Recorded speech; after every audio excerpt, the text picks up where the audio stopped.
Welcome to the Produce on Purpose podcast, where we experience life being the real you. I'm your host, Randy Adkins Jr., author, teacher, speaker, preacher, lifelong learner. I am excited about our conversation today. We have a couple with us. We have Craig and Meredith Bennett, and we are just excited to have them on the Produce on Purpose podcast. Welcome, Craig and Meredith, to the Produce on Purpose podcast. Thank you so much. Excited to be here. Super excited to be here. Yep. So we're going to jump right in. I'm going to ask a quick question.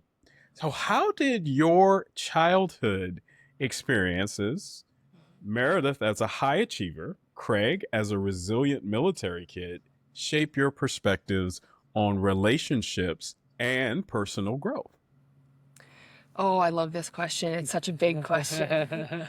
Coming from that sort of high achiever background, I became the ultimate perfectionist, people pleaser, and that really manifested for me strongly because of my self-worth. I had low self-worth growing. It's interesting, right? High achiever, but somehow still ended up with the not feeling good enough inside of me, which manifested really strongly as people pleasing. So I had zero boundaries and always came through for everybody else, never came through for me. And perfectionism. Like I always had to be perfect. And so that I struggled hard with that in my early adult years. And it was only after this relationship, Craig was a big part of helping me unearth that limiting belief I held about not being good enough and working on that so that I could show up as the best partner and have that strong relationship with myself so I could build strong relationships on top of that, especially with him. So that was the biggest, I would say, rock that I took out of my childhood into my adulthood that shaped how I participated in relationships. Yeah. And for me, being a military brat and moving around so much, I built walls. I put up walls as a kid so that I had a similar mindset around I wasn't worthy either. I wasn't enough growing up. Always being the new kid, always having to work hard to make friends and all the things. And I, having that low self-esteem, that low self-worth, I would put up walls and I would reject being vulnerable, and I would reject trying to like show weakness. I always had to be, showing strength, and it really limited what I could do in those relationships because we don't connect with perfection, and perfectionism is what came out. We connect with vulnerability. And I was never able to, as a kid, get really vulnerable. So the relationships that I built in my younger years were very surface level. Like I knew that when I landed somewhere, I was only going to be there for a short period of time. So It wasn't like it was just, I'm going to be here for 3-4 years max. So we'll put in the time and we'll do our thing. But when I leave here, my history tells me that this relationship isn't going to last. So I don't necessarily think I need to put in that level of effort to make it a long lasting relationship. And so that really hurt me early on. And it wasn't until later in life that I realized I'm doing this very wrong. I'm doing this very wrong. It's our community that makes us. And so, it just makes the life so much better when you do it with a community. And so it was over time that I learned that I need to get past my fear of rejection, and I need to dive into vulnerability more. And similar to how I've helped her, she's dramatically helped me as well. And I think we've leveraged and leaned on each other through this journey of getting vulnerable and knowing that we are worthy and reminding ourselves and each other that we are worthy. And so it's been a huge journey for sure. Wow. Yeah. And so it sounds like both of you have come to this place where I heard vulnerability, I heard community, and being able to come together and having vulnerability that gets you into relationships beyond just superficial conversations and then moving on to the next. How have you been able to start to move in that direction? And what are some key elements that you would tell someone that's looking to break down those barriers, break down those walls to move to a place that's more vulnerable and create better communities around them? Yeah, it's not easy. Like it's excuse me. It's something for me, like I said, it was ingrained in me in childhood. So it was really not easy to do. But one thing that I found that was really helpful is the personal growth journey has been instrumental. And sometimes it's the simplest things that they talk about, like looking at yourself in the eye in the mirror and telling yourself that you're worthy. And it seems silly and like it's not going to be a big difference maker, but it is actually those little things that consistently over time stack on each other that make a huge difference. And so when I started out, I didn't think I was worthy. I didn't think I was enough. But the more I looked myself in the mirror, looked myself in the eyes, and told myself that I was worthy and that I'm learning and I'm growing and all the things, the affirmations that I was telling myself, they had to have a ring of truth to them. Yeah. Otherwise, it's just not going to land and you're just going to distance yourself from it. So it had to have a ring of truth. But if you can find something that you can hang on to that has a ring of truth for it, so it's like, starting out at I'm the best in the world at something, maybe isn't going to land because you know that that's not maybe true as you start out. But if you can say I'm learning and growing every day and then build from there, then you can get to a place where you're starting to build your own self-worth. And then the other thing I would say is just keeping promises to yourself and showing up for yourself every day. And I'll let Meredith go into more detail on that because I know she has a bunch of stuff that she likes to talk about with that. But it really is important. The more you show up for yourself, the more worthy you feel of showing up for yourself. For me, vulnerability was really hard, right? With the perfectionism and the people pleasing, like never let anyone see you as not good enough because that's how you see yourself. And because of that, I found myself in this vicious cycle of always coming through for somebody else, like any boss, anyone in authority asked me to do something, of course I'm going to do it. And I'm going to do it really well so I can get a gold star, pat in the back, an exceptional performance review, whatever that external validation thing is, so that I can feel good enough for 5 minutes. And then, of course, it doesn't last because it's not coming from the inside. And what I come to realize is because I would always do everything for everyone else so that I would feel good enough for a few minutes, I would never come through for me. And every time I did that, every time I told myself, oh, I'll do this for myself, and then I don't do it because I have something to do for somebody else, I'm reinforcing the I'm not good enough message. So every time I don't do something for myself that I say I'm going to do, it's like a check mark in the proof column. Like, yeah, you're right. You're not good enough. You're not even good enough to come through for yourself. So when I started to reverse that, started making promises to myself and actually following through on those, I started doing the opposite, putting check marks in the proof column that I am worthy of following through on. I am worthy of showing up for. And when I start to believe I'm worthy of showing up for, other people will believe it too. But the mirror work, like he said, was a huge piece. And I think the other part, like vulnerability, like he talked about, is so critical to building a relationship. Any relation, especially like romantic marriage, like a marriage relationship, but any relationship that you want to have that's going to be strong and connected requires vulnerability. Because like he said, we do not connect. I know I'm not a perfect person. I know I'm a flawed human. So if all I see from you is perfection, I get your glossy exterior, like your Instagram version of you, I can't connect with you because I know that that's not me. So we need those vulnerabilities and those flaws to be able to connect with each other. And what holds us back from that often is that fear of rejection. It's a human. The human condition is we want to be accepted, and that fear of rejection can be very strong. And we only get the opportunity to be courageous and show courage when we're afraid. So when we're afraid of rejection is the only time that we get to be brave in the face of fear of rejection. And so it's good practice, and that practice enables you to connect with another human being. And like his example of growing up as a kid, like I'm going to move on in 2-3 years. So like I'm not gonna show my weakness. I'm not gonna let you see me sweat. We're gonna have a very surface relationship, and I'm gonna go have another one with the next kid who plays basketball in the next town over. And he didn't get to build those really connected, close relationships as a kid because he never showed his vulnerability, and so he never connected like that with someone usually.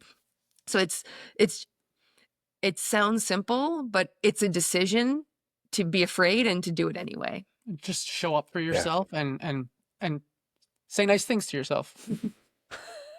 And it seems simple, but exactly, I could just imagine, how silly you may feel initially if you're taking a look in the mirror and you're saying, I am great. I am really, and you're really trying to feel it.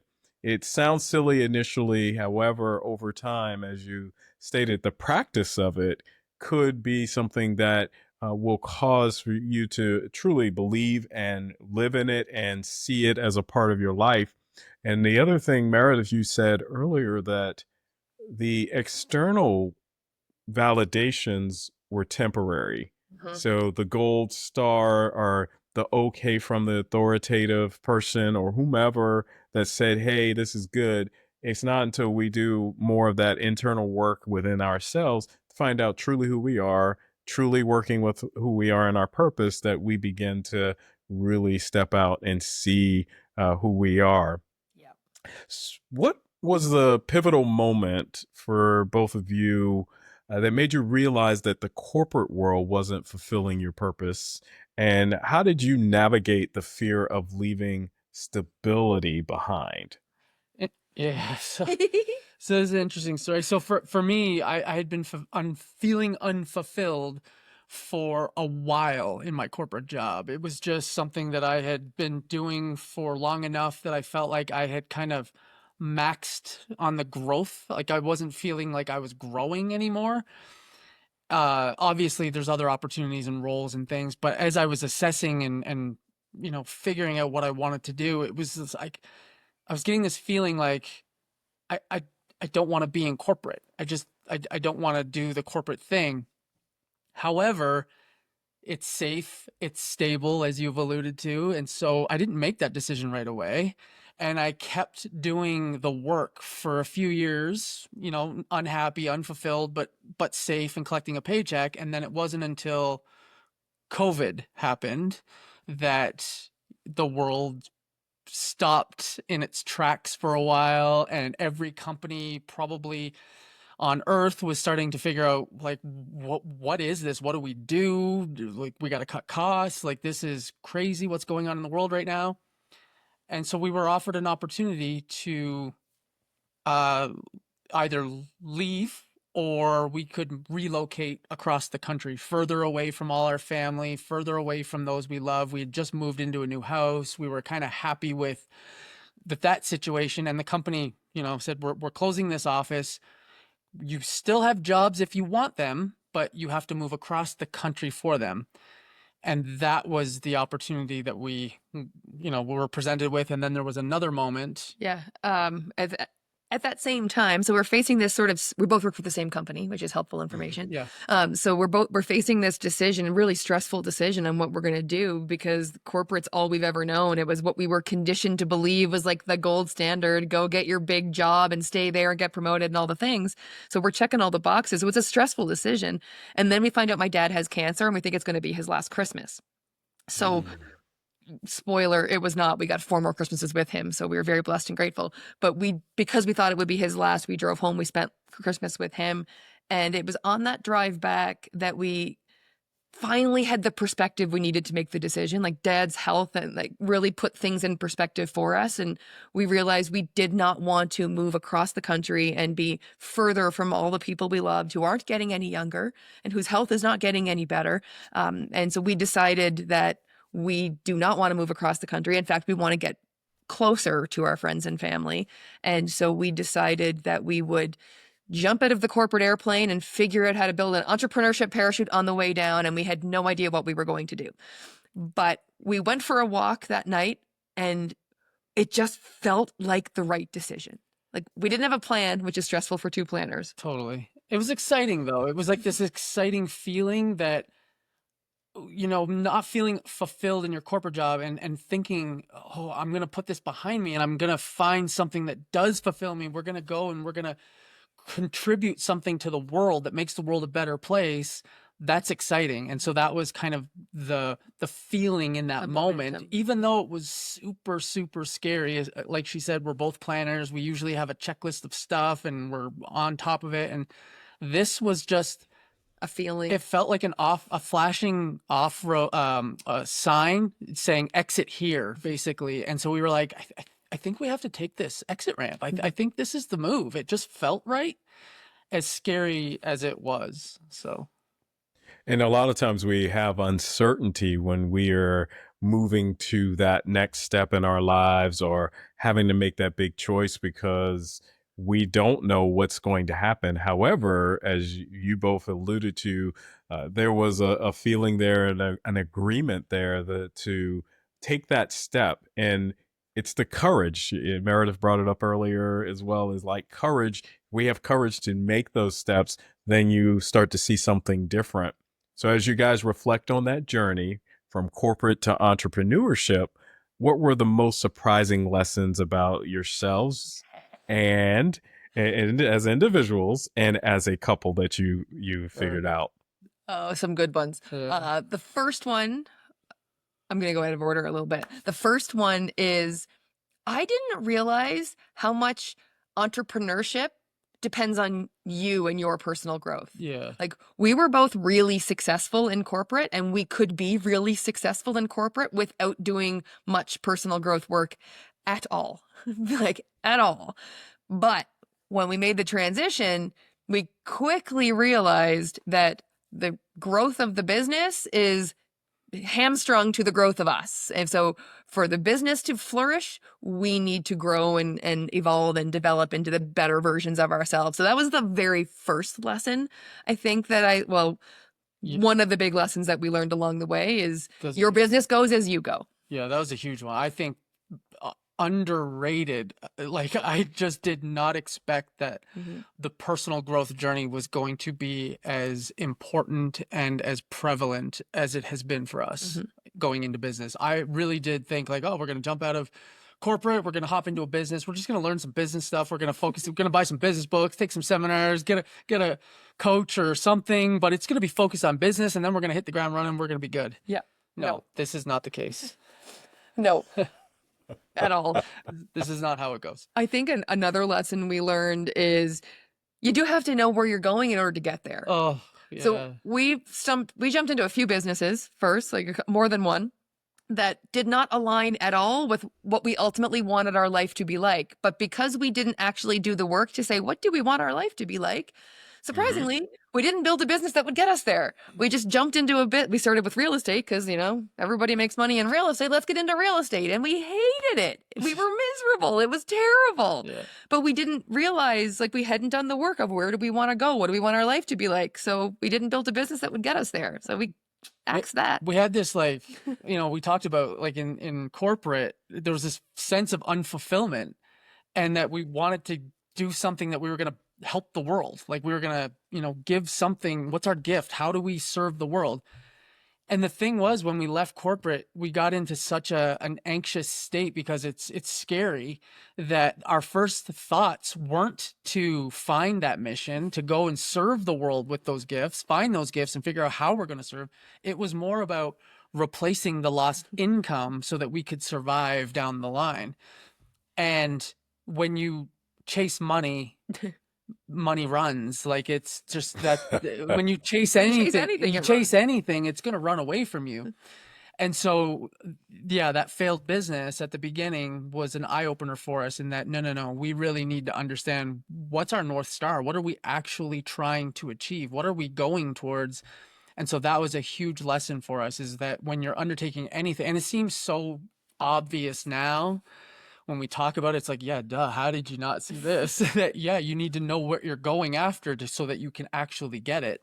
But in the moment, we were so caught up in scarcity that that was our main focus. And then I would say, go ahead. Oh, good. The third lesson was entrepreneurship can be really lonely. like it can be really isolating trying to build a business, especially on like we're trying to build a business online. So it was like you're just kind of sitting there, and we had each other, so we weren't completely alone. But even You can just only imagine the entrepreneur that's doing it literally by themselves. Yeah. They don't have that person next to them that they can bounce things off of. Like it's a lonely journey. it's an isolating Yeah. journey, and it feels like you're pushing a boulder uphill a lot of days. And so we've done it both ways, like trying to do it just the two of us, and then kind of being part of a larger community of entrepreneurs and personal growth, and trying to build with a community around you. And like night and day difference in just the feeling of not feeling completely alone, and like you're kind of shouting out into the universe, is anybody actually listening? Is there anybody out there? Am I all by myself? It's helpful to have a community around who will just kind of lift you up and support you and give you that shot in the arm every once in a while when you need it. Yeah, that's so there are a lot of things we can relate to what both of you did. My wife and I actually did real estate for probably about 18 to 2 years as well, and interesting times for us as well. Yeah. We actually went into it in 2008, so Whoa. just Well think timed. about that. Yeah. It's timing on perfect that. timing, right? Yeah. And and the entrepreneur mindset, it does need community around it. I'm glad you stated that sometimes it can feel lonely, and even if you have people around you, most people may not fully understand what you are trying to accomplish, what you're going through, and it can be a lonely place to be. And I can totally understand that, because sometimes you're trying to come up with different things and trying to go down this path, but you need others to kind of help and say, yeah, I'm doing the same thing and I feel the same way as you Absolutely. do. Yeah. That is awesome. So you guys picked up some true nuggets along the way, sounds like, as you've been kind of going down this path and learning in this journey. As you've gone through this journey, when did you realize real estate was not the right fit? And how did you maintain your resilience to be able to pivot towards this coaching that you guys Yeah. do? And what advice would you give to others when they're kind of in these unfulfilling ventures? And how do they know when to pivot? When should you do that? It's such a good question. I love these. I love this conversation. So we actually realized it pretty fast. Luckily, we were able to identify that we were still unhappy in our kind of chosen vocation, if you will, and we had a difficult conversation. Well, I think we kind of accelerated that a little bit, because we hired a business coach. Yes. We put some investment behind it, did all the marketing, all the mailers, like all of the things. And I think the business coach helped, because he held our feet to the fire for, week after week after week. And so it took less time, I think, than it would have for us to realize we actually hate this. But we didn't have that conversation at first. We were both separately miserable. And what really prompted this difficult conversation that he talked about, it was we were starting to take it out on each other, which historically we'd not been snarky and snipey or anything like that with each other. We'd been really intentional from the beginning to build our relationship really strong, leaning into vulnerability. So we had a really solid foundation. And starting this real estate business, we were starting to see little cracks forming and little poking at each other.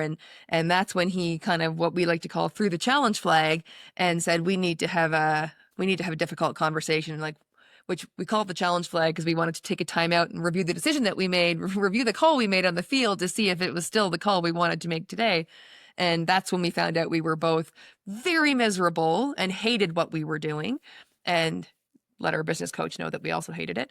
And we made the decision right then and there, we're done. We're not doing this. I know we put the mailers out. I know we've done all the website, we've got all the things, but we're not doing it anymore. It was a tough decision because we had made a significant investment, financial and time, into it. And it was one of those things where it's yeah, but I want to recoup that, but also I don't want to throw more money at the problem. Mm-hmm. And so we really had to just sit with that and understand that this is probably just a hard lesson that we learned, and it's going to cost us a little bit. So it's an expensive lesson, but it was a lesson that we needed to learn. And then we just, that's in the moment that we realized that we hadn't done the work yet to really identify and understand what it was that we actually did want. And so that's the work that we undertook then in that moment. And it was really, I would say, motivating, because it was all dream work. It was like, what is our dream? What is it that we want to do? And that's what carried us forward, is that, no, but we still have this is our vision. This is what we actually want. And it's inspiring, and it's motivating, and it gives you energy. And it was like, and I would say that was probably the fuel that kept us going through a really tough time. Because I think the second part of your question was like, how did you, find the resilience to keep pushing forward? And I would say it was dreaming and understanding what it was we actually wanted, and starting to make a plan to go after that. And leaning on each other. Yeah. Like, the beauty for us is we haven't often had those really bad days on the same day where you're like, oh my God, nothing's working. Like, what are we doing? We both have those sometimes, but we didn't have them at the same time, thankfully. So we always had each other to kind of, no, hey, we're on the right track. Like, this is what we're doing. We're making progress. Like, we always had the other one to kind of pull us back out of that little hole we had tripped into. Yeah, I think sometimes I think everyone has this habit of sometimes focusing on the gap. Mm-hmm. And like, there's a really good book called The Gap and the Gain. And sometimes we have a tendency to focus on the gap, the thing that, between us and what we want, there's a huge gap, and we're focused on that, and how have we not reached it yet? And it's always nice to have that other person that can say, yeah, but look behind you and look at what we've gained. Look at the ground we've made over this last little while. Mm-hmm. Like, we're not there yet, but we've made it so far. And if we keep going and we keep pushing and we keep doing the things and stay consistent, we're actually going to get there at some point. And so it's really motivating and helpful to have that person to pull you along. And going back to one of our lessons from before, I think the other thing that really helped us was a community of people, and some specific people who could see greatness in us before we could see it in ourselves. Because like you said a few minutes ago, not everyone understands what journey you're on, and not everyone understands what you're trying to accomplish. And I think that was really true for us. Like, a lot of the closest people in our lives thought we were bonkers by leaving our successful corporate jobs and trying to build something from nothing, and didn't understand what we were trying to do, and so couldn't see a path for us. But this community of people that we found, there was a few people in there that really could see greatness in us before we recognized it in ourselves. And so having that little voice in our ear sometimes to pick us up when we didn't know what we were doing was also really helpful. Yeah.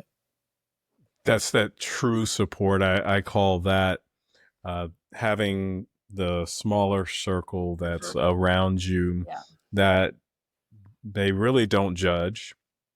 They can listen to exactly what you're going through, and they can ask intriguing questions about what you're going through to help you down the path. They're not going to give you advice because they know the advice is not really what you need. You just need help to continue to go down the path.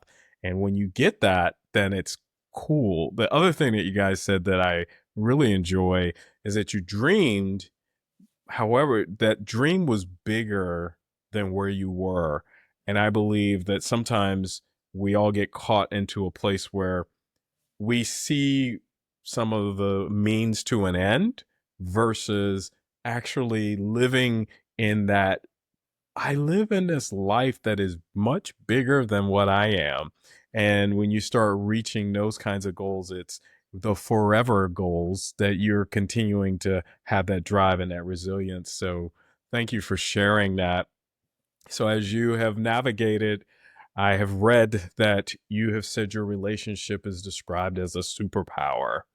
What specific habits and practices have you kept your bond to keep your bond strong, and during challenging transitions like your career changes? I heard the challenge flag, so that sounds like a tool in the toolbox. But what other items have you shared to keep that bond strong? Yeah, we've got a few sort of strategies that we use to keep connected. I think the most important thing is that we stay connected and aligned and on the same page.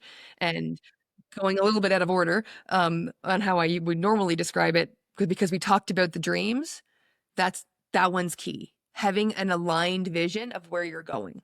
When you've got that shared vision for your future, that, well, we like to call it the North Star.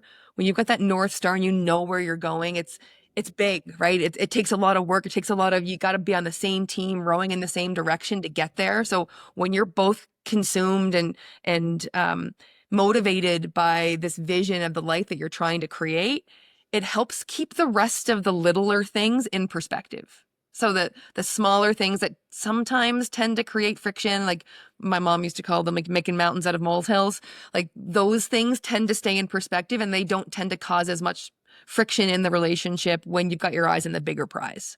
Benefit of the doubt, you know, it's just more like, I know that we're both working towards our dream. And so if something is off, or, you know, someone makes a mistake, or we aren't vibing on a particular day, we both know that, but we're both in this shoulder to shoulder, working on our goal and trying to achieve our dream. And so you're just more able to give the benefit of the doubt. It's like, okay, maybe we're just off today. I'm having a bad day. She's having a bad day, whatever it is. And you're just able to like turn those corners a little easier rather than pile on top of that. And like, you know, when someone's having a bad day and you feel hurt and you feel that sharpness come from someone, and then you kind of, you want to lash back out, and you know, it's just, you get defensive. And when you have that North Star, that just kind of goes away. You just, because you know that there's something more important that you're both focused on. Mm. And then the other thing I would say, there's several, but another big one is we've adopted a mindset, and the mindset is, you know, marriage typically, when I was growing up anyway, and when she was growing up, we believed that marriage was 50-50. It's a 50-50 proposition. Like everything's 50-50. I'm responsible for 50%. She's responsible for 50%. And what we've learned over time is that that's nonsense. That's just not the case. 50, that leaves room for, you know, well, this came up, and is that my role or is that her role? And I don't want to do it, so she's going to do it. And I apologized first last time. It's your time to apologize first. Yeah. And then that leads to scorekeeping, and scorekeeping is, you never want scorekeeping in your relationship. And so what we've adopted is a 200% mindset. You want a 200% marriage. A 200% marriage is where you have two people both taking 100% responsibility for absolutely everything in the marriage. If something comes up and we're having a disagreement, I know I had a part to play in that disagreement, so I'm just going to own it and I'm going to apologize. Whether she apologizes or not, whether there was something that I believe that she did more and she needed to apologize to me first, there's none of that. I apologize first and I move on. And it's really about taking responsibility for absolutely everything in your marriage. And when you have two people that are taking 100% responsibility for everything in the marriage, walking by the garbage and it needs to be taken out, I'm not going to wait for someone to do it because I did it last. I'm just going to take it and do it. You know, the apology, like, it's really about eliminating scorekeeping altogether from your relationship. Mm-hmm. I like the hard part about the 200% marriage, I find, is we like to sometimes sit in our righteousness a bit. Like, for example, for illustrative purposes only, you know, you never open up to me, you never get vulnerable, you never share with me. It's easy for me to sit in my righteousness and say that, but a 200% mindset says, have I created the space where he feels safe to open up to me? So it's my responsibility to make him feel safe enough to create a space where he can feel safe enough to share. So as opposed to sitting there and you're feeling right and, you know, on your little bit of a soapbox that I share with you and you never share with me, 200% marriage is like, but what's my role in this? And how have I not made it okay for you to share with me? So that it can be a tough switch to flip. But once you switch that, flip that switch in your relationship, it's like the lights come on. And then I would say the third one is we are very, very, very intentional every day of injecting fun into our relationship. Yeah. Like some sort of laughter, some sort of fun, attitude for fun and adventure. So doing things, even if it's the mundane things around the house that you have to do, like making dinner or laundry or all the things, you know, building a business, we will still have fun every day. Mm-hmm. Did you want to say something? Nope. I just totally agree. When you're having fun, the communication, the trust, the connection, the intimacy, all of that is flowing. When the fun goes away, because we put fun at the bottom of the to-do list usually, but when the fun goes away, the rest of it starts to go away. Fun is the foundation that all the good stuff in your relationship is built on. So fun is critical. Yeah. And then obviously there's all the things like the challenge flag and things that you can do to improve communication and intimacy, like having difficult conversations. Like we always say, you can grow through disconnection, or sorry, through disagreement. Mm-hmm. You can connect through disagreement if it's done right. And so there's tactics and strategies to disagree in a Respectful way. yeah, Like fight fair. exactly. Yeah. So I would say those are the big ones. Mm-hmm. I like it. And one of the areas we have taught in before as well is that we should all show up as the full versions of ourselves. And since I'm a computer science major and I love math, I always say if it's 50-50, then if a half times a half, I get actually less. I get 1/4. But if That's good. it's 1 in times 1, we get 1. And that is exactly what marriage is about. Relationships should be that way when we show up. So I'm glad you guys shared that. And the intention, it is, we should be very intentional about how we approach life and how we approach who we are and what we do. And, it just takes time for us to get into that space, have the right mindset, and move forward with it. We're definitely getting close to the end here, so I'm going to ask a question about your road of life coaching. So, what legacy are you guys looking to leave through road of life coaching, and how do you envision helping the future generations build stronger relationships? Well, we firmly believe that relationships are the cheat code to leveling up your life. So whatever your primary relationship is, whether it's your marriage, whether it's your business partner, whether it's your kids, whatever that primary relationship is, for most people, it's their marriage.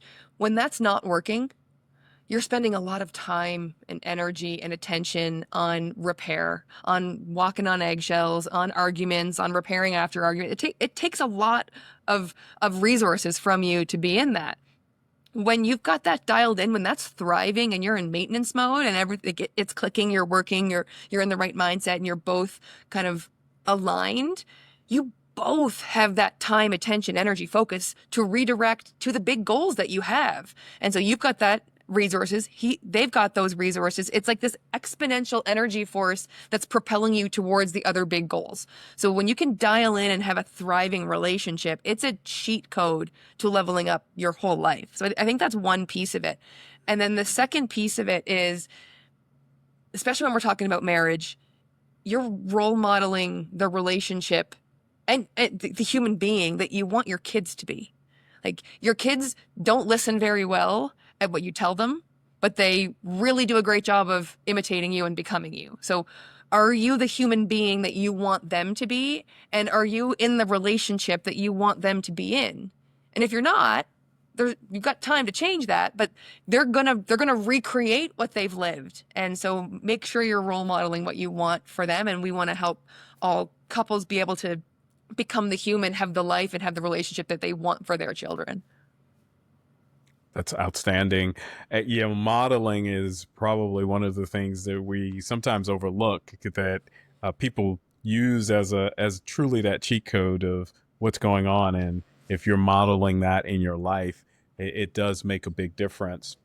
What would be the 1, 2, or 3 things that you would leave with my audience to make sure that they implement now and apply to their lives? Because I believe that if we have something that we can take away, some tools, strategies, or whatever, that will help and be able to change and transform their lives so that they could produce on purpose. What would those 2 or 3 things be that you would share? The first thing I would share is check-in questions, especially in a marriage, but it works in every relationship. sometime in the day when you're not distracted by kids and chores and to-do lists, like we like to do it as we're getting ready for bed, a check-in question that's really specific, not how was your day? How was your day sucks for a check-in question. It's very generic. You're going to get a fine or you're going to get a 30-page novel on how your day was.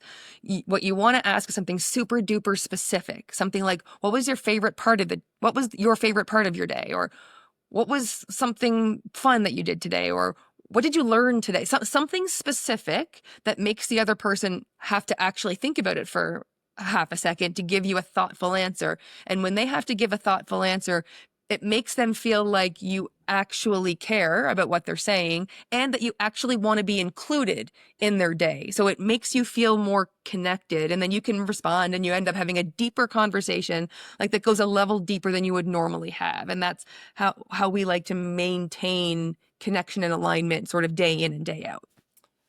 And I think it's really about injecting fun, like we talked about earlier, is be very intentional about having fun and laughing together every day.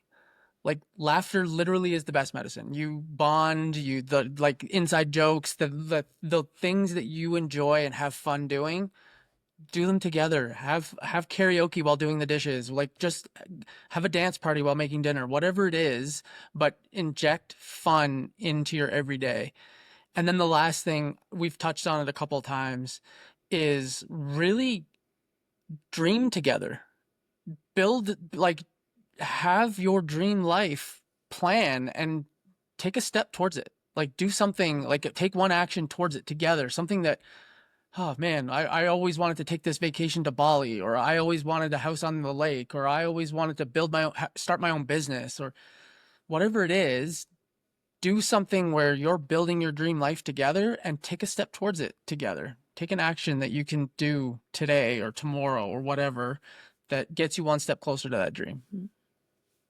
Wow. Craig and Meredith, I want to thank you for such great insights into relationships, also entrepreneurship. We've kind of went through the gamut. You told us a little bit about your journey. How can my audience get in contact with you, connect with you, learn more about what you're doing? Well, we've got a website. It's www.roadoflifecoaching.com. And we've got our own podcast on there, short little 10, 20 minutes where we talk about usually relationship concepts, a little personal growth. But we have the most fun, I would say, on Instagram. That's where we have the most fun. And we're at Meredith and Craig on Instagram. Well, thank you, Craig and Meredith, for wonderful information. I have taken away some great information so that I can, of course, produce on purpose in a greater way. I'm going to have more fun. That's number one. We got to have more fun. We got to put fun into our lives, into our relationships, into what we're doing. Well, we definitely want to make sure that we are expressing ourselves and having the vulnerability and the talks that we need. I like the challenge flag. Hey, I love the sports analogy there. Hey, we need to throw out the challenge flag here and let's have a conversation so that we can kind of maybe there is something we need to pivot on and think about and walk through and share. And what a journey you guys have shared with us. And you're doing some great work out there. And I encourage you to continue to do that. And I want to leave, of course, our audience, connect with them. And most of all, I want everyone to continue to be the real you and produce on purpose.